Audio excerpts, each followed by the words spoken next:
धर्मांतरण राष्ट्र की सुरक्षा के लिए खतरा है कि नहीं? धर्मांतरण पंजाब के लिए खतरा है कि नहीं? और जो हमारी राष्ट्र की सुरक्षा के लिए खतरा हो, राज्य की सुरक्षा के लिए खतरा हो, उससे निपटने के लिए हमारे पास एक कानून है, इसका नाम है नेशनल सिक्योरिटी एक्ट। लेकिन मेरी जानकारी के अनुसार पंजाब में धर्मांतरण कराने वाले किसी भी मिशनरी के खिलाफ, किसी भी जमाती के खिलाफ, किसी भी जिहादी के खिलाफ या उनके मददगारों के खिलाफ आज तक एनएसए लगाया नहीं गया। ये एनएसए लगना चाहिए कि नहीं? जोर से बोलिए। तो ये लगेगा तभी जब अपने अपने क्षेत्र के विधायकों को पकड़ेंगे और उनको पहली बात तो याद दिलाएंगे कि 29 जनवरी को केजरीवाल जी ने बोला था धर्मांतरण नियंत्रण कानून बनेगा, और उनको ये बताइए जब तक कानून नहीं बन रहा है तब तक अल्टरनेटिव 5 कानून मैं बता के जा रहा हूं जो ऑलरेडी बने हुए हैं, कह दीजिए उनको लागू करना शुरू करें, उनको यूज करें। तो पहला कानून आपका है नेशनल सिक्योरिटी एक्ट। दूसरा, ये धर्मांतरण लॉफुल एक्टिविटी है अनलॉफुल एक्टिविटी? जोर से बोलिए जरा। अनलॉफुल। धर्मांतरण हमारी देश की एकता अखंडता के लिए खतरा है कि नहीं? सनातन धर्म के लिए खतरा है कि नहीं? सिख पंथ के लिए खतरा है कि नहीं? हिंदू धर्म के लिए खतरा है कि नहीं? और जो हमारी देश की एकता अखंडता के लिए खतरा हो, उससे निपटने के लिए हमारे पास कानून है। ये 1967 में बना था, इसका नाम है यूएपीए। मेरी जानकारी के अनुसार पंजाब में आज तक किसी भी मिशनरी, किसी भी जमाती या किसी भी मिशनरी और जमाती के मददगार के खिलाफ यूएपीए लगाया ही नहीं गया।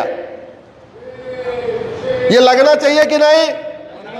तरीका वही है, अपने क्षेत्र के सांसद विधायक को पकड़िए। सांसद विधायक किसी भी पार्टी का कोई फर्क नहीं पड़ता, उसने संविधान की शपथ लिया है, इसलिए उसको मजबूर करना हमारा काम है। ये धर्मांतरण जो कराने एक व्यक्ति कराता है या कई लोग मिलके कराते हैं? जोर से बोलिए जरा। कई लोग। तो धर्मांतरण एक ऑर्गेनाइज क्राइम है। ऑर्गेनाइज क्राइम से निपटने के लिए ये नई वाली जो भारतीय न्याय संहिता आई है, इसमें एक प्रोविजन है। लेकिन मेरी जानकारी के अनुसार जब से ये बीएनएस आई है, आपके पंजाब में किसी भी मिशनरी, किसी भी जमाती के खिलाफ ऑर्गेनाइज क्राइम की धारा नहीं लगाई गई। धर्मांतरण एक वेजिंग वॉर है, हमसे पहले के संत कह रहे थे। एक बात याद रखिए, मुगल यहां सत्ता के लिए नहीं आए थे। मुगल क्या कराने आए थे? धर्मांतरण कराने। अंग्रेज यहां सत्ता के लिए नहीं आए थे। अंग्रेज क्या करने आए थे? धर्मांतरण कराने। क्या जो काम मुगलों ने किया, जो काम अंग्रेजों ने किया, वो बंद हुआ क्या? जोर से बोलिए। नहीं। और वर्तमान स्थिति बता रहा हूं, सिंध में खत्म हो गए, लाहौर में खत्म हो गए, ढाका खत्म हो गए, चटगांव खत्म हो गए, अफगानिस्तान खत्म हो गए, काबुल खत्म हो गए, वो तो छोड़िए। भारत के 9 राज्यों में हिंदू खत्म हो चुके हैं। 800 जिलों में से 200 जिलों में हिंदू खत्म हो चुके हैं। 6000 कुल तहसीलें हैं, उसमें से 1500 तहसीलों में हिंदू खत्म हो चुके हैं। बॉर्डर पे कुल 300 तहसीलें हैं, उनमें 300 की 300 तहसीलों की डेमोग्राफी बदल चुकी है। धर्मांतरण एक वेजिंग वॉर है, और नई वाली भारतीय न्याय संहिता में वेजिंग वॉर का एक प्रोविजन है। यहां बहुत सारे एडवोकेट्स भी बैठे हैं, बहुत सारे लोग पुलिस के जवान भी बैठे हुए हैं। सबको पता है कि वेजिंग वॉर है, इसमें लिखा हुआ है। और वेजिंग वॉर में आजीवन कारावास की सजा देने तक का प्रावधान है। लेकिन मेरी जानकारी के अनुसार आज तक पंजाब में किसी भी धर्मांतरण कराने वाले मिशनरी, जमाती, जिहादी के खिलाफ वेजिंग वॉर की धारा नहीं लगाई। यह धर्मांतरण अपने आप में सबसे बड़ा देशद्रोह है। मैं तो जासूसी से भी ज्यादा गंभीर देशद्रोह धर्मांतरण को मानता हूं। सबसे बड़ा अगर कोई देशद्रोह है तो धर्मांतरण है। जो लोग वसुधैव कुटुंबकम को मानते हैं, नारी तू नारायणी को मानते हैं, यत्र नारस्तु पूज्यते रमन्ते तत्र देवता को मानते हैं, सर्व मंगल मांगल्ये शिवे सर्वार्थ साधिके को मानते हैं, जो सबको समान मानते हैं, उनको एक ऐसे पंथ में कन्वर्ट कर देना जहां सब लोग एक समान होते ही नहीं। उनको ऐसे पंथ में कन्वर्ट कर देना जहां पाक नापाक की सोच है। ऐसे पंथ में कन्वर्ट कर देना जो भारत के संविधान के उल्टा सोचता है। भारत के संविधान के उल्टा मैं क्यों कह रहा हूं? क्योंकि भारत का संविधान कहता है सब लोग एक समान है। विदेशी पंथ सबको एक समान मानता है क्या? जोर से बोलिए। नहीं। संविधान कहता है equality before law, equal protection of law, और विदेशी पंथ क्या कहता है? सब एक समान नहीं है। संविधान आर्टिकल 15 कहता भेदभाव मत करो, विदेशी पंथ कहता भेदभाव करो। संविधान का आर्टिकल 16 कहता सबको समान अवसर दो, विदेशी पंथ कहता सबको समान अवसर नहीं मिलेगा। जो हमारे में आ जाएगा उसको समान अवसर मिलेगा, नहीं मिलेगा। जो हमारे में नहीं आएगा उसको समान अवसर नहीं मिलेगा। संविधान का आर्टिकल 25 फ्रीडम ऑफ रिलीजन देता है, फ्रीडम ऑफ कन्वर्जन नहीं देता। पूरी जिम्मेदारी के साथ कह रहा हूं, मैं किसी भी संविधान विशेषज्ञ से इस पर चर्चा करने के लिए तैयार हूं। जिस संविधान के आर्टिकल 25 के आड़ में पंजाब के सिखों को विदेशी पंथ में कन्वर्ट किया जा रहा है, पंजाब के हिंदुओं को विदेशी पंथ में कन्वर्ट किया जा रहा है, हमारे दलितों को, पिछड़ों को विदेशी पंथ में कन्वर्ट किया जा रहा है, संविधान का आर्टिकल 25 उसकी इजाजत ही नहीं देता। संविधान का आर्टिकल 25 तो कहता freedom of religion subject to public order, health and morality, यानी आप अपने मजहब के पालन में कोई कदाचार नहीं करेंगे। चंगाई सभा लगा के दूसरों को कन्वर्ट करना यह सदाचार है कि कदाचार? जोर से बोलिए जरा। काला जादू दिखा के, अंधविश्वास फैला के, जादू टोने का झांसा दे के, दुनिया भर के झूठे वादे करके दूसरों को कन्वर्ट करना यह सदाचार है कि कदाचार? और संविधान का आर्टिकल 25 कहता है कि आपको मजहब को फॉलो करने के लिए आप कदाचार कर ही नहीं सकते। यह रुकना चाहिए कि नहीं? रुकना चाहिए, और रुक सकता है। एक बात याद रखिए, मानव निर्मित कोई भी समस्या लाइलाज नहीं होती, और मानव निर्मित किसी भी समस्या का समाधान मानव को ही करना पड़ता है। यह धर्मांतरण मानव निर्मित समस्या है, ऊपर वाले की समस्या नहीं है। लोग ऊपर वाले के नाम पे धर्मांतरण करा रहे हैं, ऊपर वाला तो भेदभाव करता ही नहीं है। अरे ऊपर वाले को भेदभाव करना होता तो किसी को पेट में 9 महीने रखता, किसी को पेट में 10 महीने रखता। उसने कोई भेदभाव किया क्या? जोर से बोलिए जरा। न जाति के आधार पर किया, न भाषा के आधार पर किया, न क्षेत्र के आधार पर किया, न पंथ के आधार पर किया, न अगड़े के आधार पर किया, न पिछड़े के आधार पर किया। किसी आधार पर भेदभाव किया क्या? नहीं। ऊपर वाला भेदभाव नहीं कर रहा है, ये नीचे वाले ऊपर वाले के नाम पे सबकी फिरकी ले रहे। ये जो नीचे फिरकी चल रही है, इसको रोकना जरूरी है। धर्मांतरण सबसे बड़ा देशद्रोह है, इसको रोकना जरूरी है। और मैं आज पंजाब की इस पवित्र भूमि से एक गारंटी के साथ कह रहा हूं, अरविंद केजरीवाल जी, भगवंत मान जी, आप 5 कानून लगाइए धर्मांतरण कराने वाले मिशनरियों, जिहादियों, जमातियों पे। आप एनएसए लगाइए, यूएपीए लगाइए, वेजिंग वॉर लगाइए, देशद्रोह लगाइए, गैंगस्टर एक्ट लगाइए। आप धर्मांतरण कराने वाले मिशनरियों, जिहादियों की 100% प्रॉपर्टी जब्त करना शुरू करिए। उनकी नागरिकता खत्म करने के लिए केंद्र सरकार को लिखना शुरू kariye। कोई कोर्ट बीच में नहीं आएगी। हाई कोर्ट, सुप्रीम कोर्ट मैं संभालने के लिए तैयार हूं। मैं कहता हूं कोई भी कोर्ट तैयार नहीं आएगी। धर्मांतरण कराने वालों पे पहले एनएसए लगता नहीं था। 4 साल पहले की बात है, उत्तर प्रदेश के गाजियाबाद में एक जैन परिवार को कन्वर्ट कर दिया। इकलौता लड़का था, 100 करोड़ की प्रॉपर्टी थी। अच्छा, एक बात आपको इंटरेस्टिंग बताऊं, आजकल धर्मांतरण कराने वालों के राडार पे केवल दलित आदिवासी नहीं है। आजकल धर्मांतरण कराने वालों के राडार पे अग्रवाल समाज, जैन समाज, माहेश्वरी समाज, मारवाड़ी समाज, या ये कहिए व्यापारी समाज, जिनके पास 50 करोड़ 100 करोड़ की प्रॉपर्टी, उनके टारगेट पे वो है। क्योंकि दलित आदिवासी को कन्वर्ट करने पे 1-2 लाख रुपए खर्च करना पड़ता है, और इधर जैन, अग्रवाल, माहेश्वरी, मारवाड़ी या व्यापारी समाज को कन्वर्ट करने के बाद 50-50 करोड़ की प्रॉपर्टी अपने हाथ में आ जाती है। गाजियाबाद के जैन परिवार, इकलौता जैन परिवार, 100 करोड़ की प्रॉपर्टी कन्वर्ट कर दिया। उसके बाद फिर मैंने वहाँ के कमिश्नर थे गाजियाबाद के, अजय कुमार मिश्रा जी, उनसे कहा, हमने कहा इसके ऊपर एनएसए लगाइए। उन्होंने अपने लीगल टीम से कंसल्टेशन किया तो पता चला आज तक धर्मांतरण कराने वालों पे कभी यूपी में लगा ही नहीं था, एनएसए नहीं लगा था। तो वो भी थोड़े हिचकिचा रहे थे, बोले एनएसए लगा दूं, पहली बार लग रहा है, क्या होगा। हमने कहा हाई कोर्ट जाएगा, हाई कोर्ट से कंफर्म होके आएगा। उन्होंने धर्मांतरण लगाया, एनएसए लगा दिया, मामला हाई कोर्ट गया कंफर्म होने के लिए, और कंफर्म होके आ गया कि हाँ, धर्मांतरण राष्ट्र की सुरक्षा के लिए खतरा है, और एन से लगाना बिल्कुल ठीक है। और यही नहीं, आप गूगल करिए, conversion is a serious threat to national security, Ashwini Upadhyay, supreme court. 14 नवंबर को माननीय सुप्रीम कोर्ट ने मेरी पीआईएल पे, 14 नवंबर 2022 को जब मेरी पीआईएल पे सुनवाई हो रही थी, जस्टिस एमबी शाह साहब की बेंच ने बोला कि धर्मांतरण राष्ट्र की सुरक्षा के लिए खतरा है। ये बोल चुका है, सुप्रीम कोर्ट ने बोला हुआ है। दुर्भाग्य से आपके यहां लग ही नहीं रहा, तो लगवाना पड़ेगा। जिस दिन धर्मांतरण कराने वाले मिशनरियों, जमातियों, जिहादियों की प्रॉपर्टी जब्त होना शुरू हो जाएगी, नागरिकता खत्म होना शुरू हो जाएगी, आजीवन कारावास, फांसी मिलना शुरू हो जाएगा, धर्मांतरण रुक जाएगा। और एक समझ लीजिए, ये काम तो हमें आपको ही प्रयास के जरिए कराना पड़ेगा। हमें अपने अपने क्षेत्र के सांसद से मिलना पड़ेगा, अपने अपने क्षेत्र के विधायक से मिलना पड़ेगा।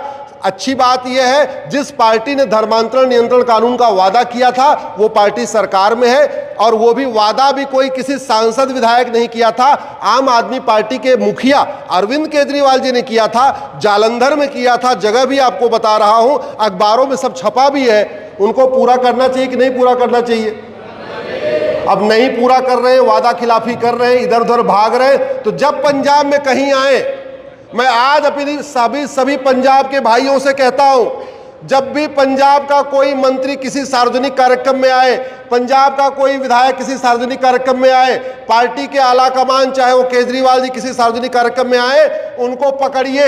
मैं पंजाब के सभी मीडिया के अपने साथियों से कह रहा हूं, आम आदमी पार्टी के सांसदों, विधायकों, मंत्रियों से एक सवाल पूछना शुरू करिए, 29 जनवरी का वो वादा कब पूरा होगा 2022 का? 40 महीने पूरे हो चुके हैं। कानून तो 1 महीने में बनता है, अब तो 40 महीने बन चुका है। कब बनेगा? धर्मांतरण रोकना है, स्वाभाविक सी बात है, ड्रग स्मगलिंग रोकनी पड़ेगी। धर्मांतरण रोकना है, फॉरेन फंडिंग रोकनी पड़ेगी। फॉरेन फंडिंग रोकने पे पंजाब में काम नहीं हो रहा है, बहुत बड़ी फंडिंग आ रही है। मेरी एक पीआईएल चल रही है फंडिंग के ऊपर, जिसमें मैंने आंकड़ों के साथ बताया है कि 50,000 करोड़ की फंडिंग आ रही है हर साल देश में, पूरे देश में। आप लोग गूगल करिएगा, uniform banking code Ashwini Upadhyay, मेरी पीआईएल चल रही है। और उसमें सबसे ज्यादा फंडिंग, चाहे वो हवाला के जरिए आ रही है या एफसीआरए के जरिए आ रही है, वो आपके राज्य में आ रही है। और याद रखिए, जो गलत फंडिंग आती है वो अच्छे काम के लिए नहीं होती है। जो बाहर की फंडिंग आ रही है वो आपको यहाँ पे सनातन धर्म को मजबूत करने के लिए या सिख पंथ को मजबूत करने के लिए नहीं आ रही है। जो फंडिंग आ रही है या तो ड्रग के कारोबार के लिए आ रही है या तो धर्मांतरण को बढ़ाने के लिए आ रही है। धर्मांतरण कराने वालों को बेनामी फंडिंग हो रही है, धर्मांतरण कराने वालों को ब्लैक मनी के जरिए फंडिंग हो रही है, फिर भी इस कानून का ठीक से उपयोग नहीं किया जा रहा है। धर्मांतरण कराने वालों को हवाला के जरिए फंडिंग आ रही है, कानून है फिर भी ठीक से यूज नहीं किया जा रहा है। धर्मांतरण कराने वालों का 99 ईयर की लीज पूरी हो चुकी है, उनकी ज़मीनें वापस नहीं ली जा रही हैं। धर्मांतरण कराने वालों ने जो वक्फ के नाम पे ज़मीन कब्जा कर रखा है वो ज़मीनें वापस नहीं ली जा रही हैं। और सबसे बड़ी बात ये, धर्मांतरण कराने वाले माइनॉरिटी बने हुए। पंजाब में धर्मांतरण कौन करा रहा है? जोर से बोलिए जरा। और उनको किसका दर्जा मिला हुआ है? माइनॉरिटी का। तो माइनॉरिटी बन के वो स्कूल खोल रहे हैं, माइनॉरिटी बन के कॉलेज खोल रहे हैं, माइनॉरिटी बन के हॉस्पिटल खोल रहे हैं, और माइनॉरिटी बन के किसको कन्वर्ट कर रहे हैं? मेजॉरिटी को। दुनिया का इकलौता देश भारत है जहां माइनॉरिटी मेजॉरिटी का कन्वर्जन करा रही है। बाकी देशों में मेजॉरिटी किसका कन्वर्ट करती है? माइनॉरिटी को। पाकिस्तान में मेजॉरिटी किसको कन्वर्ट कर रही है? माइनॉरिटी को। बांग्लादेश में मेजॉरिटी किसको कन्वर्ट कर रही है? माइनॉरिटी को। यहां उल्टी नदी बह रही है। क्यों? क्योंकि ओट जीवी नोट जीवी नेता सुबह से लेकर शाम तक केवल ओट और नोट के चक्कर में पड़े हुए हैं। वो भूल गए हैं, वो गुरु तेग बहादुर जी के बलिदान को भूल चुके हैं, वो हमारे गुरु गोविंद सिंह जी के बलिदान को भूल चुके हैं, वो हमारे पूर्वजों के बलिदान को भूल चुके हैं। एक आपको इंटरेस्टिंग बात बताऊं जो पंजाब के लोगों को जरूर करना चाहिए। ये जब संविधान बना तो इसमें 22 चित्र थे, उसमें एक चित्र था गुरु गोविंद सिंह जी का। और गुरु गोविंद सिंह जी का चित्र कहां पे था? वो पार्ट 15 पे था। पार्ट 15 क्या है संविधान का? वोट से, इलेक्शन से रिलेटेड। तो हमारे संविधान निर्माताओं ने इलेक्शन से रिलेटेड जो पार्ट 15 है उसके ऊपर छत्रपति शिवाजी महाराज और गुरु गोविंद सिंह जी की फोटो लगाई। उद्देश्य क्या था? कि सारी पॉलिटिकल पार्टियां छत्रपति शिवाजी महाराज और गुरु गोविंद सिंह जी के आदर्शों पे चलेंगी। सारे नेता, सांसद, विधायक छत्रपति शिवाजी महाराज, गुरु गोविंद सिंह जी के आदर्श पे चलेंगे। सारे के सारे वोटर वोट देने से पहले ये देखेंगे कि गुरु गोविंद सिंह जी का सपना कौन साकार कर रहा है, छत्रपति शिवाजी महाराज का सपना कौन साकार कर रहा है। आज तक पंजाब से ये मांग उठी नहीं कि गुरु गोविंद सिंह जी का चित्र वापस संविधान में लाया जाए। लाना चाहिए कि नहीं लाना चाहिए? जोर से बोलिए जरा, आवाज उठाइए, सांसद को पकड़िए, विधायक को पकड़िए। मैं पत्रकार साथियों से कहता हूं, ये जानकारी दे के जा रहा हूं, इसको पूछना शुरू करिए। आप लोग मिलते रहते होंगे, सांसद विधायक से मिलते रहते होंगे, उनसे पूछना शुरू करिए। ये आवश्यक है। और माइनॉरिटी के नाम पे पंजाब में मेजॉरिटी को कन्वर्ट किया जा रहा है, वो इसलिए किया जा रहा है कि यहाँ की राज्य सरकार ने आज तक माइनॉरिटी को डिफाइन ही नहीं किया। पंजाब में कौन माइनॉरिटी होगा इसको डिफाइन ही नहीं किया। अरे जो कम्युनिटी इतनी पावरफुल है कि वो यहाँ के मेजॉरिटी कम्युनिटी को कन्वर्ट कर रही है, उसको माइनॉरिटी का प्रोटेक्शन मिलना चाहिए क्या? जोर से बोलिए। दवाई बीमार आदमी को दी जाती है या जो स्वस्थ आदमी उसको दी जाती है? तो ये माइनॉरिटी का प्रोटेक्शन उनको क्यों मिलना चाहिए? वो तो खुद ही कन्वर्ट कर रहे हैं। यहां तो उल्टा खेल चल रहा है, इसको रोकना जरूरी है। मैं इसी के साथ अपनी बात खत्म करूंगा। बहुत सारे और भी वक्ता है, बस एक बात और कहना चाहता हूं। धर्म की जय करने से अधर्म का नाश नहीं होता, अधर्म का नाश करने से धर्म की जय होती है।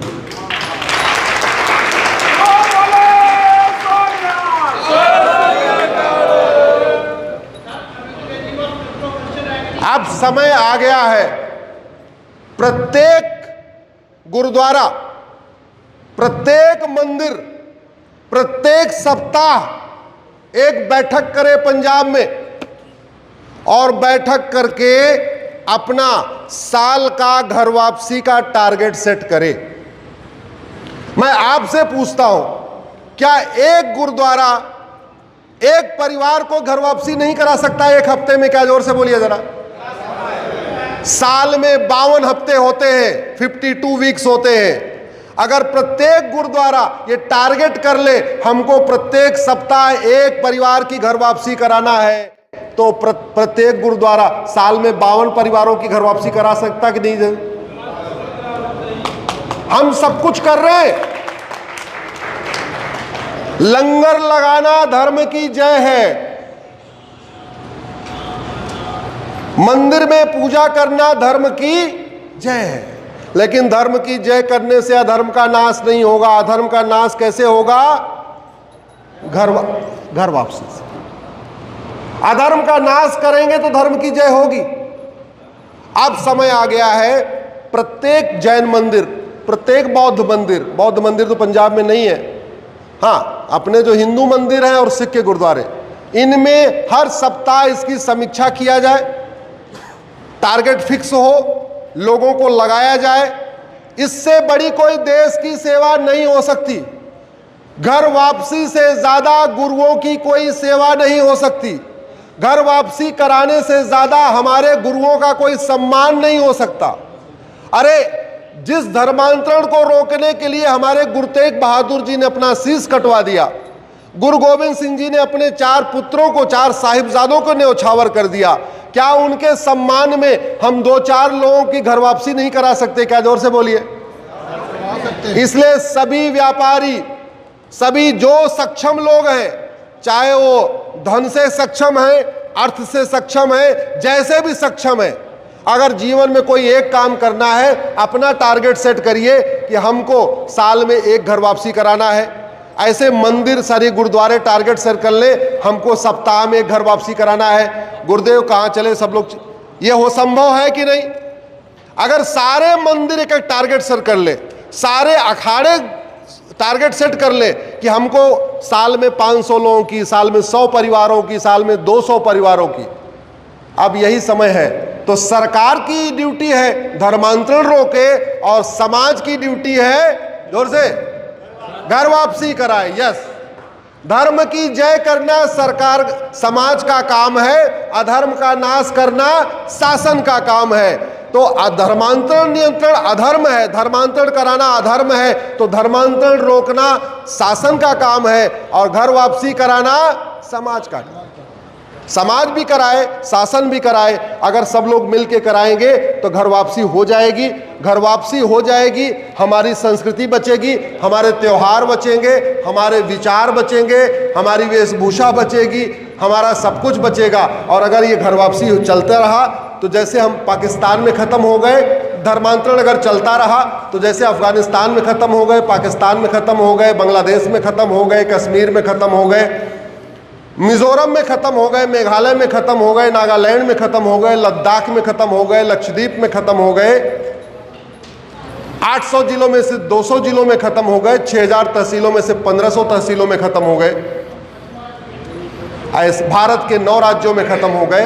अगर धर्मांतरण हमने नहीं रोका, आने वाले समय में बहुत बड़ी समस्या आने वाली है। आप लोगों ने इतनी देर सुना, मैं आप सबको धन्यवाद देता हूँ।